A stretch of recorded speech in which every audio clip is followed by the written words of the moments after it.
Thank you, guys. Thank you. Thank you, Anil, for setting the stage up. Anil has been wishing, rain, rain, go to Spain. But some of us have been saying, come again. We want to watch the content in vain, right? This is a good time to just sit at home and have people watch some originals or get caught in traffic, and you can catch up sometimes. We don't really are not against the rain so much unless we need to come to something like this. But wonderful day, and what better way to start than talk about original content and the future of original content. And I'm joined by a really power-packed panel. I don't know, the time really justifies the time that we could do this. But what I'll do is, content, as consultants, we need to hide behind slides. So I'll just set the stage in 2 minutes on what the future of content is looking like. And then we will quickly jump in, ask a few questions, and hopefully we'll have time to sort of also take some of your questions. So if you look at where India is today on the next slide, in terms of M&E, we are almost a 2.5 trillion industry in Indian rupees, and that is powered by almost 1.1 trillion hours of time being spent on platform. That's a huge amount of attention and span, and many people in the world, when we travel around, many countries don't have that privilege of so many million people watching so many hours of content. But what that is doing is it is powering multiple platforms. Of course, digital is leading the way. But if you go on the next slide, you will see something very interesting. That also, on the next slide, you will see the amount of original content being produced. Almost 200,000 hours of content being produced in 2024, right? 190,000 on TV, and then beyond OTT and films and songs and so on and so forth. That is a tremendous amount of original content, and kudos to all of you sitting here and the people who are driving this. India is the leading hub of producing content from that point of view. But all of that is changing. 3-4 things that are coming in. Obviously, we will talk about the power of the franchise coming in. We'll talk about the power shifting from a studio to a creator, the power of creator coming in, and throw in something which is non-human, the AI and Gen AI coming in. So there are a host of things, and you will see that is leading to anywhere between 20 to 25% impact on the cost, the efficiency, and the time required. Time required is actually shrinking by a huge amount. So we are at a cusp where this 200,000 hours could just double and triple without even having to blink an eye from that point of view. So in that interesting mix, there is another thing which is getting thrown in on the next slide, which is the attention deficit, right? The time spent on platforms is moderating. I won't say it's not slowing down. People are still watching a lot of content, but the growth is moderating. So now original content creators have this challenge to say, I want to produce new stuff, but I want to also catch the attention of the viewer from that point of view. So this background is what leads us to today's panel, where we are going to, in the next 30 minutes or so, spend time on asking the questions on how are the people here balancing that? How are they balancing original content, getting attention? How are they balancing the customer acquisition? How are they balancing producing this for a scale and IP? And also all the short content and creator power which is coming in, and that's where all of you come in as the new age content producers. So there is a lot to discuss. I thought we will probably start with the people who are here first, right? Goldie, it's your privilege, so we should probably start with you. And I really want to open up by asking, how do you look, what does originals mean for you? And the word could have many connotations. There are people doing remakes, there are people getting inspired, but there are a set of people who are saying, I will go out and make original content. And the second part of that is, when I'm making an original content, I always have this sort of choice to make, that how do I create a long-term IP versus a short-term impact. So as somebody who has been directing, producing films over the years, been very successful at that, what does originals mean to you? Hi, good morning everybody. Thank you for being here, and thank you for having us here. So originality is a fallacy, okay? There's nothing such as original. Everything is either happened in life, or you've seen it somewhere, or you read it somewhere, yes. So I think it's a little overrated. Original is only the feeling that you get, you know, and that it evokes in you, you know. So that said, you know, the kind of content that is, you know, like you said, it's got a long tail to it, you know. I think that, you know, content that a creator or a writer, showrunner, producer, studio, you know, anybody who has more than the subject, it's the conviction, you know. I think that's what is the search, you know. When you actually feel it, you can't really explain it, but you know you got to bet your shirt on it, you know. And you got to do this no matter what, you know. Ek pagalpan sa chhana chahiye, you know. That's when the content cuts through, you know. And that's when, you know, because the audience watching, whether you do it through platform or you go to cinema hall, the audience sees it, you know. They, when you're directing, producing, writing, show running, whatever, you know, the audience gets a feeling from the creator, you know, that ye isne sache dil se banaya hai, you know, ek honest product hai. It could be any genre, it could be any, you know, the politics of it you could agree with, not agree with, you know. There's so many movies that people have thought it is not right politically, but there is an honesty still in it, you know. So as long as there is an honesty and there's a conviction in the makers and the people behind it, you know, I think that it is content that will definitely, you know, connect with the viewer, you know. And that is the honesty that AI has to still discover.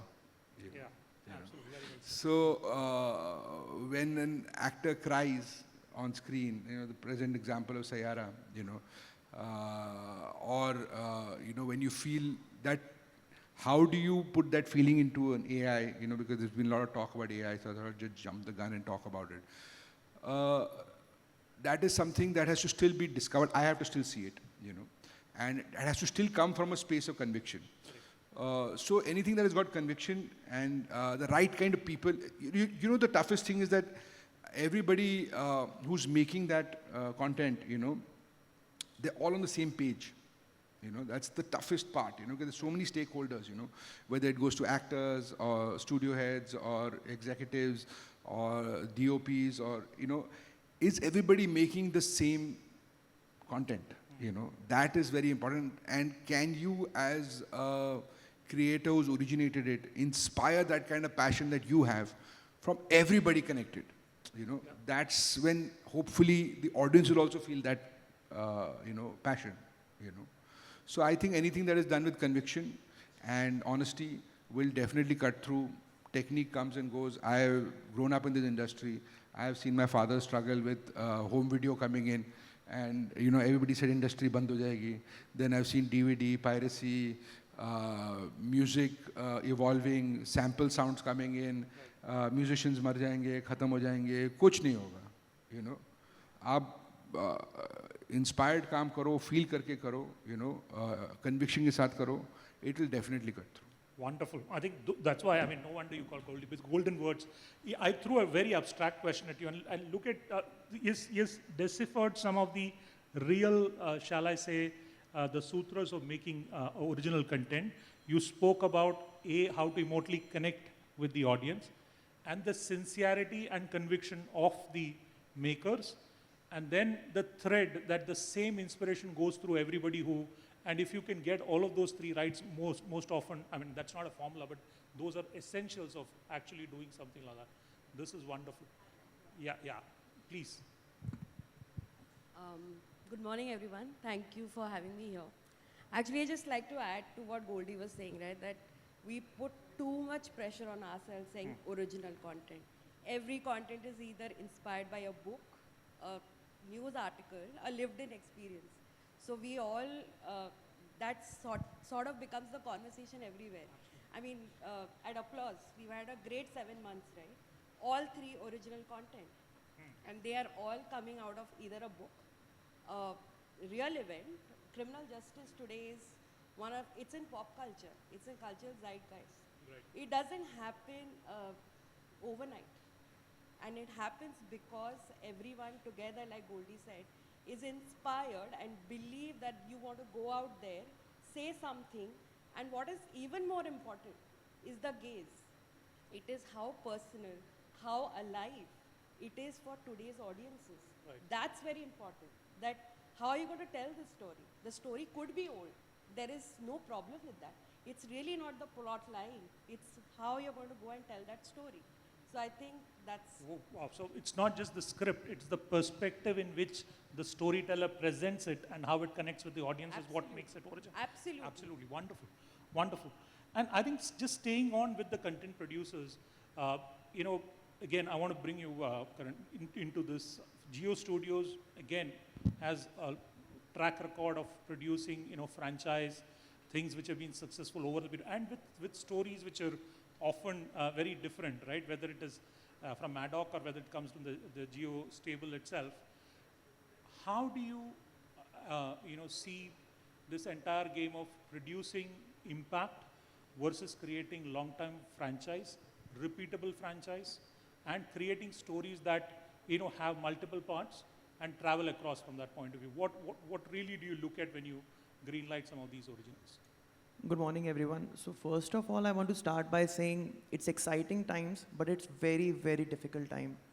Because we are up against AI creators, we are up against reels, platforms. Some of the platforms are figuring out what to do. Micro dramas, some are making 10 episodes in 2 crore, some are making 50 crore shows. So it's very, very difficult time to set the context, right? Talking about how we greenlight shows or have we greenlight movies, we are very clear. We want to be rooted in Indian culture, Indian traditions. And we believe that if we connect to that part of the audience, our stories will travel. So if you see Stree, if you see Mimi, if you see our show Doctors or Inspector Avinash, or we are making Chanakya's Chant. So this is probably the first time talking about it. We are making Chanakya's Chant. We have the rights of the books. It's again based in Chanakya, right? We are making Maruti. So that again is the India story, right? So that's what, when I talk about what are we making, if you go through all of our shows that we have done, like they are more focused on franchisees and adaptations and all. We are not. Yeah, so that's a huge difference between Applause and Geo Studios. We are more focused on the stories that we believe need to be told. There are certain books that we have taken rights to, but we believe that because Indian audience is now exposed to a lot of cinema, a lot of content, and obviously all the Korean content is dubbed, all the Japanese content is dubbed. So if you see 3 years down the line and 4 years down the line, because the things that I commissioned right now will be released probably 2 years after. So I don't know what will the condition of the market will be after 2 years. But what I truly believe as Indians, we like the stories that comes from the root, that is very, very, that connect to us. Yeah, so that's what we believe in. That's what we believe that, okay, 3 years down the line, 4 years down the line, those are the stories that are still going to travel. So we don't follow a trend. That's what it is. We don't follow a trend. We follow a conviction. That's what Goldie said. And we believe in the long term. We don't play the short-term games. Right. And that creative impetus and the conviction is what differentiates a creative person and his ability to track. Like you said, 2-3 years down the line, you don't know what's going to happen, but you're starting to produce today. And that in times where you don't even know the format, is it going to be micro episodes, going to be long term? It's increasingly challenging, and it amazes me every day that how you come across some of these things which are wonderful. Now, we've been speaking from the content production point of view, and Saugata, I think it's time to sort of ask you the question. You know, the person's, you know, actually cutting the checks, looking at it, 2 parts. A, how important even today are originals for the overall customer acquisition, retention, and subscription of a platform like yours? And at the same time, how do you manage when you choose all these formats and originals between the, shall I say, the attention deficit versus what gets traction? So 2 parts to that question. So how do you see that? Good morning, and thanks for having me over here. Such an esteemed panel. Thanks. Look, I think the conversation started on a very philosophical note. What is original content? Difficult answer. But let me sort of, I think, does original content matter for a platform like us? I think it is the most important thing for us. We have built a platform on the back of several shows over the last 5 years, and we've managed to create brands which we have managed to sort of take on year, and grow them further. So if you look at the content pipeline that we've had, that we've built from 2020 onwards, we pretty much started from a scratch, right? We didn't have a sort of a huge bank of content or acquired content that we were privy to or we had on the platform. So we started fairly from nothing. But if you look at today, we have, you know, about 6 or 7 franchisees which have gone ahead and done multiple seasons. And thankfully enough, all of these franchisees have grown year on year. We are lucky. We are extremely lucky that we have worked with some of the best makers, the showrunners, the studios, and a lot of the, and I think the credit, most of the credit should go to them because they are the ones who sort of sat down and worked and pored over the texts and worked really hard and made the shows for us to showcase. Having said that, I think, and I can only speak for our platform, I think every platform believes there is a certain kind of brand that you want to build, a certain kind of, the audience should know what they're coming here for, right? And I think we've been very, very clear about what is it that we are going to serve to the audience when they come in. First thing, we are a deeply Indian platform, right? Our shows are deeply rooted in the cultures of this country. We try and make stories which resonate widely with the people of this country. Have we made some adaptations? Yes, we have, but very few.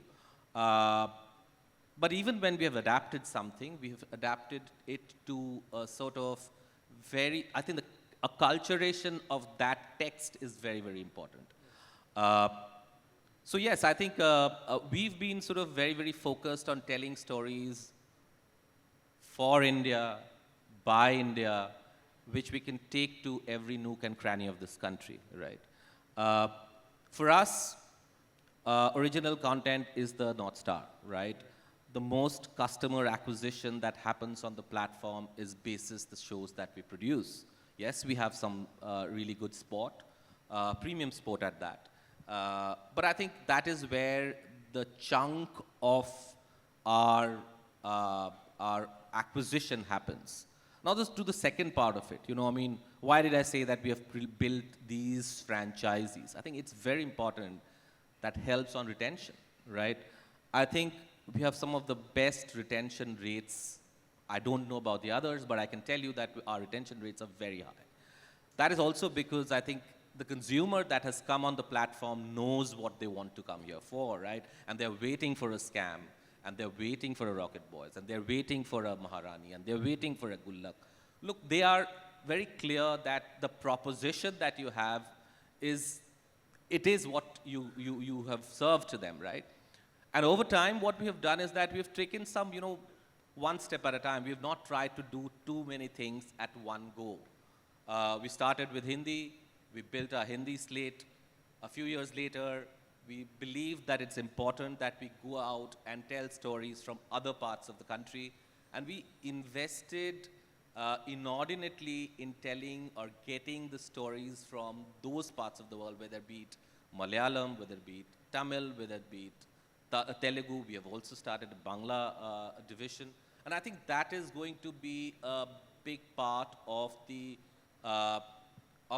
you know, the content that we are going to serve over the next few years.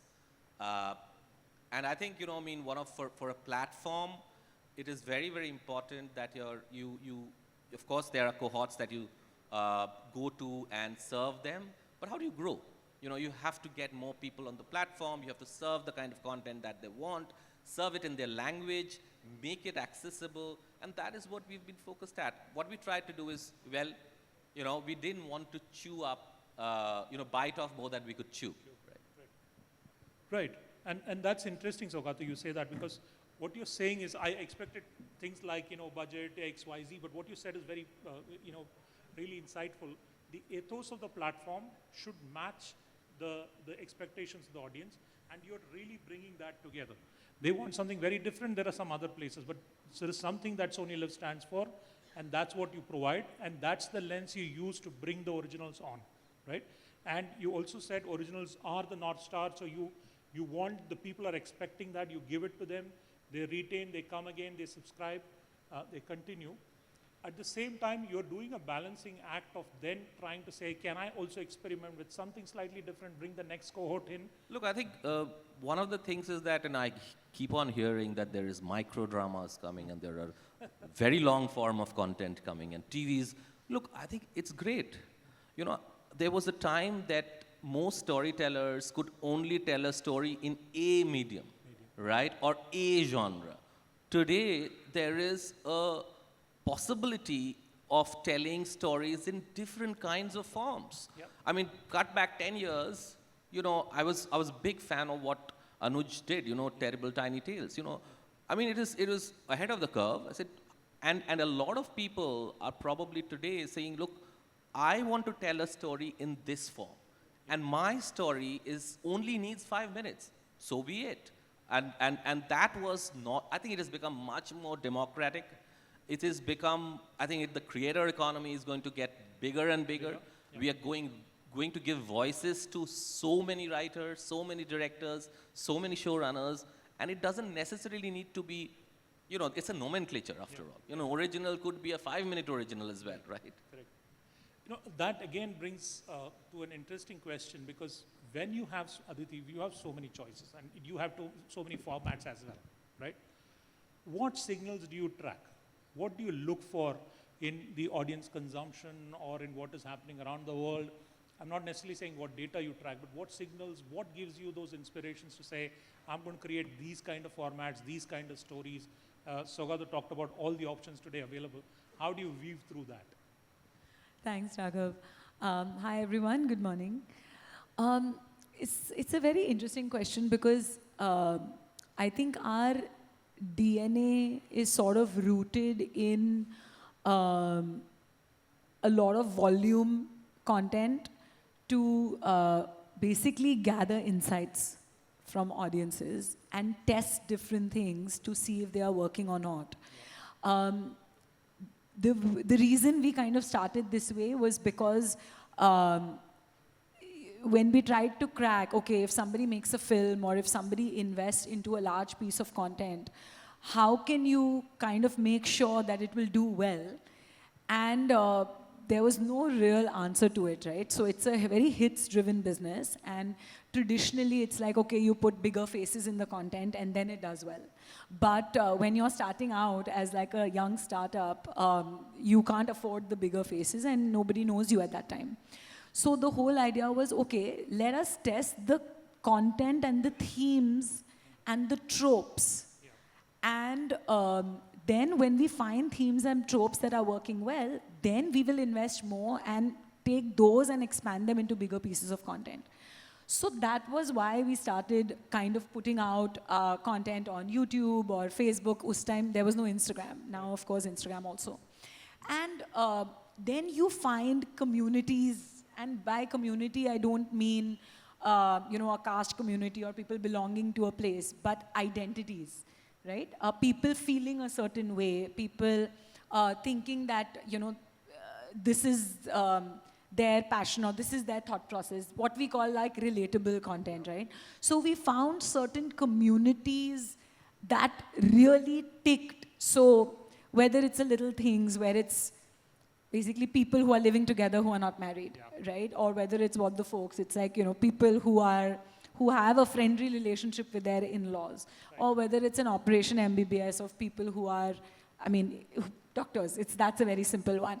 Or one of our latest shows, which we've just, you know, we are in post-production, which is about the Sardar community. So the whole idea was that find authentic stories and tell about these communities, test them in shorter form because that is cheaper, it's fast, and then get the right creators to build the longer form.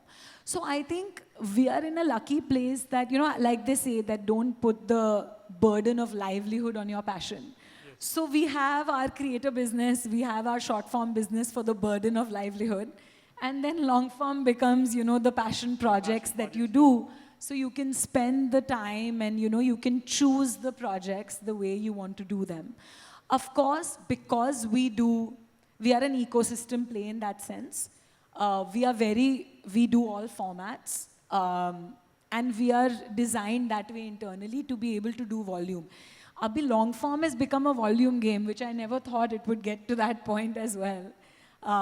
But yes, I think having this different DNA to test, and even when we are doing adaptations, we have done book adaptations, we have done adaptations of content from international markets.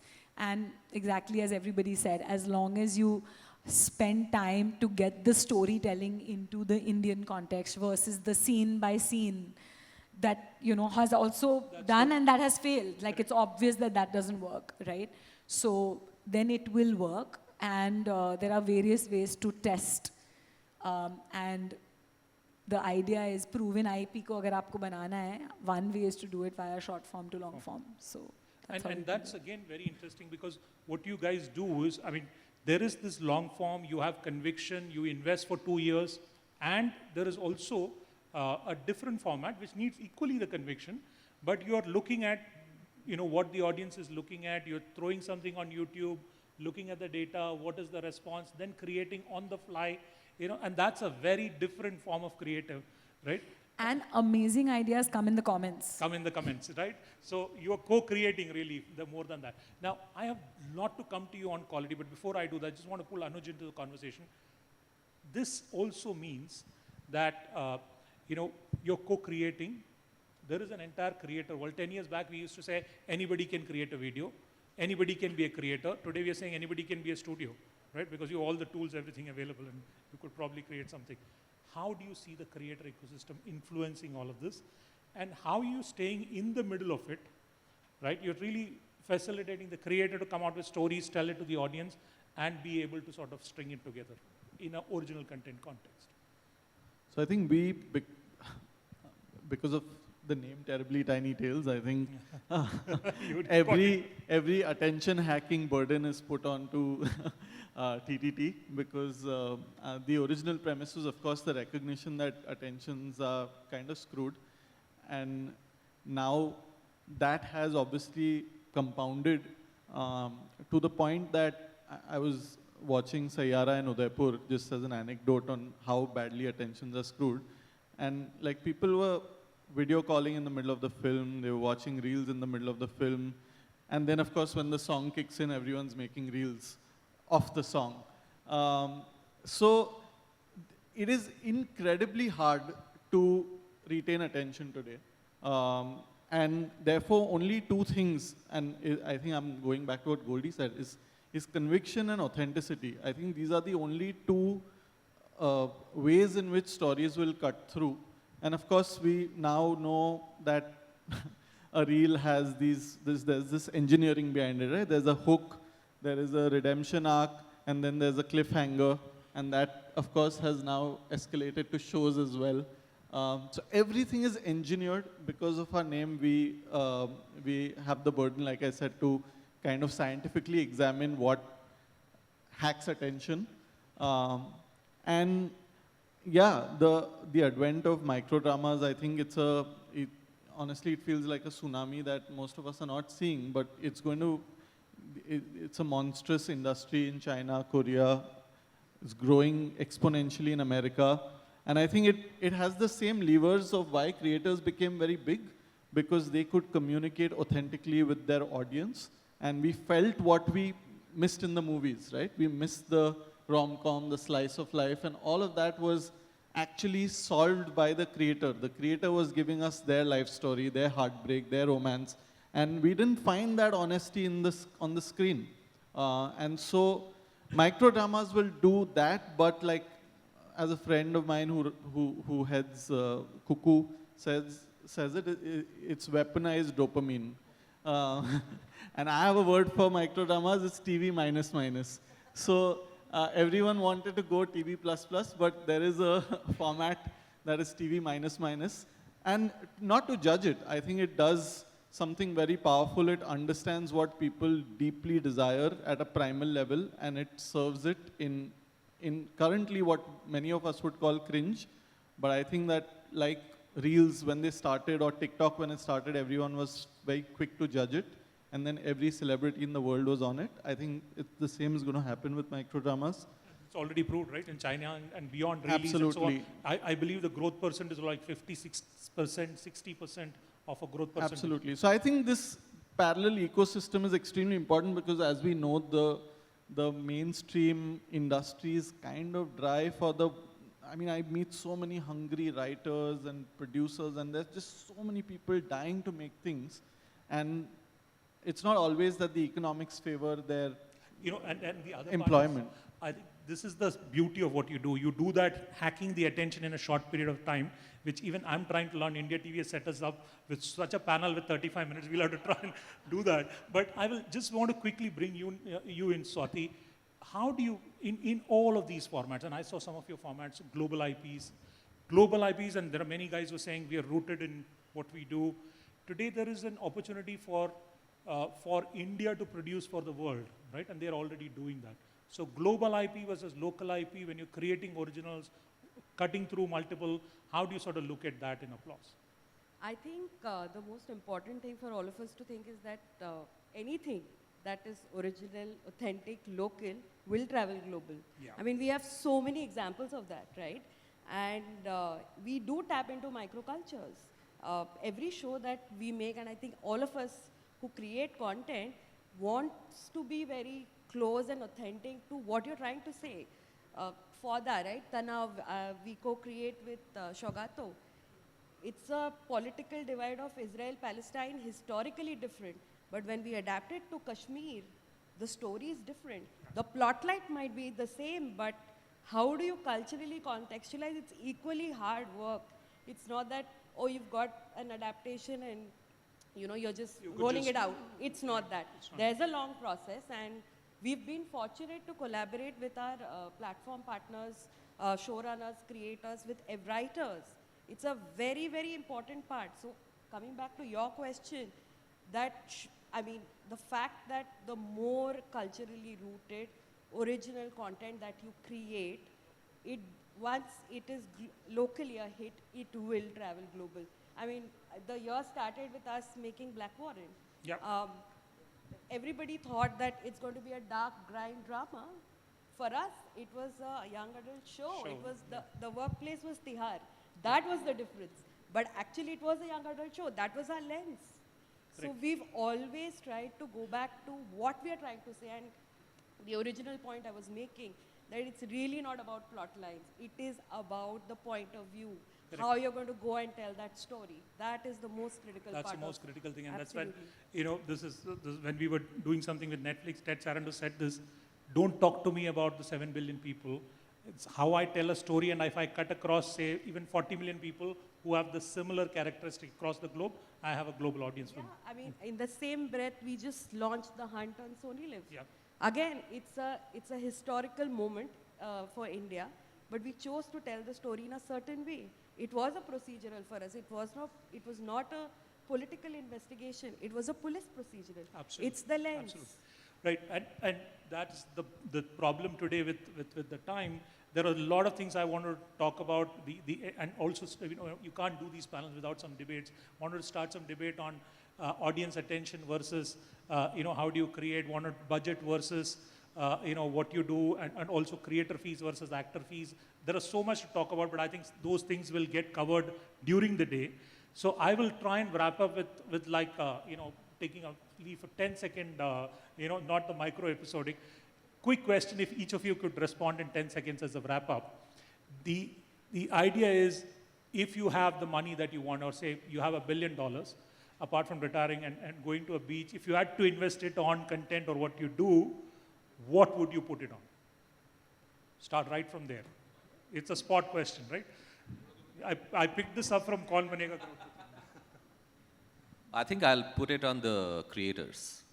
On the creators, because Very they are the ones who are going to sort of tell those stories. Everything else comes after that. After that, wonderful. Goldie, something passionate, what would you do? I would have taken that option that you were giving first, but you said it. But yeah, definitely, I agree with Saugata. You know, would definitely put it on the ideation, you know, and human resources, you know, because ours is a human resources business, you know. I mean, you know, we deal with people, we deal with emotions. So getting the right kind of people is very, very important to say the right. See, it's an old saying in our industry, is that you work with people, you know. You invest in those people. Yeah, so most of the big actors also that you see, the script is of course very, very important, you know, but who's the person you're working with, you know, and that person, I would invest in that. Yeah, and whose vision is translating there, right? Some people will say you do have $1 billion, but I know how it is, but where would you put it on? I think you'll get the same answer. So we'll all will invest in, I won't say creator, talent. I'll take the actor out of it as of now, but we'll invest in talent, which means the writer, to the director, to the right technical team. That's what we'll invest in. Actors, it's a debate. It is a debate. Yeah, but that's what we'll invest in. Wonderful. Adding an additional point, I think content creation has become democratic, but content distribution is far from democratic in the long form. So I would try to solve that problem, you know, which is a very complex problem, but sometimes clumsy solutions are the best for complex problems. So I think I would try to solve making distribution for long form a little bit more democratic and finding business models that could make that happen. Correct. And today there is a lot of tech that is coming. You automatically post it across 200 platforms and distribute that, track the data, monetize. Yeah, I mean, if we could fix what is perceived as gatekeeping. Yeah. Because it is perceived as gatekeeping, right, by people who create content. So if we could fix that, I think that would be a huge step forward. Absolutely. $1 billion? No. I think my answer is not very different from anyone over here, but I think investing in talent, the right talent, is the most important thing. There are many voices, like he was saying. It's just our job is to identify, double down on it, encourage, collaborate, and enable. I mean, at the end of the day, we are enablers. That's what we do. That's what we do. Content doesn't happen with one person or overnight. It happens with collaboration. So I think. Fantastic. Data, AI, something else? I'd build a microdrama city. Microdrama city, yeah. Place where you can shoot. I feel like shooting conditions are pretty unsafe.